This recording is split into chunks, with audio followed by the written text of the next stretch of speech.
Izzy Gizmo. Izzy Gizmo, a girl who loved to invent, carried her tool bag wherever she went, in case she discovered a thing to be mended or a gadget to tweak to make it more splendid.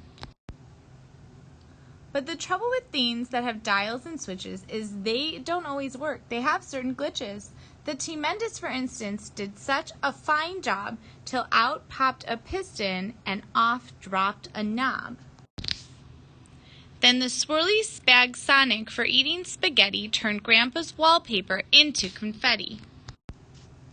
The Beardtastic had Grandpa near perfectly styled, till the foam overflowed and the clippers went wild. Well, Isabel, who was so clever and bright, would get rather cross when things didn't go right. And she huffed, "It's too tough, I've had it, I quit." She kicked her invention and called it a twit. Isabel fumed. Grandpa smiled and chuckled. "You can't just quit 'cause that thingy-bob buckled. Now trust me, young lady, sometimes you need to try again and again if you want to succeed." Perhaps Grandpa was right, but still, Isabel sighed. She picked up her tool bag and wandered outside. Kicking the stones on the path as she walked, Izzy jumped at a bump. Up ahead, something squawked. From the clouds, a poor crow had taken a tumble and landed kapoof in a featherly jumble. Izzy ran to the vet's, but he just shook his head. "His wing is too broken to fix," the doc said. "Perhaps take him home, and there you could try to teach him to live as a crow who can't fly." Day after day, Izzy thought she had found something fun for her crow to do on the ground, like digging for worms and racing fat slugs, hopscotch and hoopla, and searching for bugs. But the heartbroken crow simply gazed at the sky as the other birds sang and flew happily by. One night, with the crow in the folds of her sweater, Izzy sighed, "Oh, I wish I could make him feel better. I've tried. He won't play, he won't drink, he won't eat." She was so very close to admitting defeat. Grandpa said, "Izzy, don't give up on him now. I know you can do it, just work out how." Then Grandpa passed Izzy her gadgety things, and she knew what to do. "I'll invent some new wings."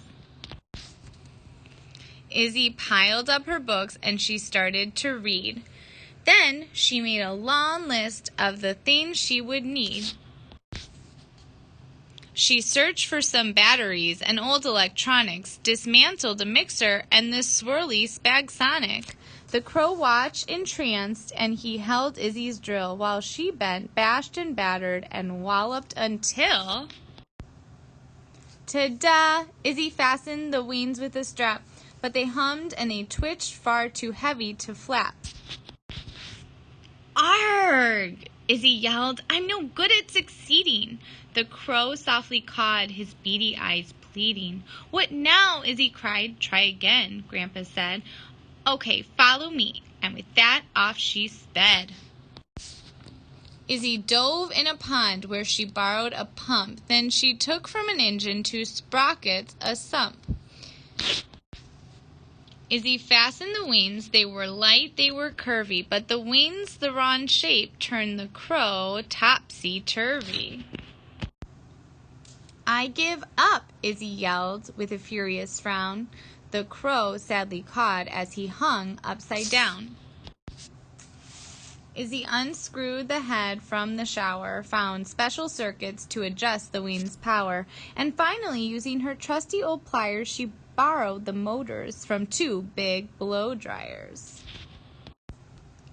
"Yes," Izzy said, "the right shape, perfect weight." But one wing flapped madly. The crow couldn't fly straight. "I've had it," yelled Izzy, heading straight for a bin. But the crow blocked her path. He just wouldn't give in. Izzy twizzled and tinkered, and using his beak, the tip-tapping crow gave the screws a good tweak. Then he loosened the cog from Grandpa's old mixer. "You can fly," Izzy cried. "Oh, your name should be Fixer."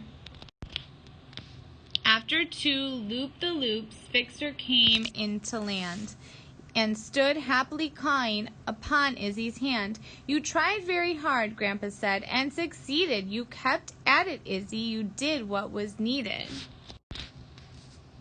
But don't pack your tools up. Your day's not quite ended. A few things around here now need to be mended."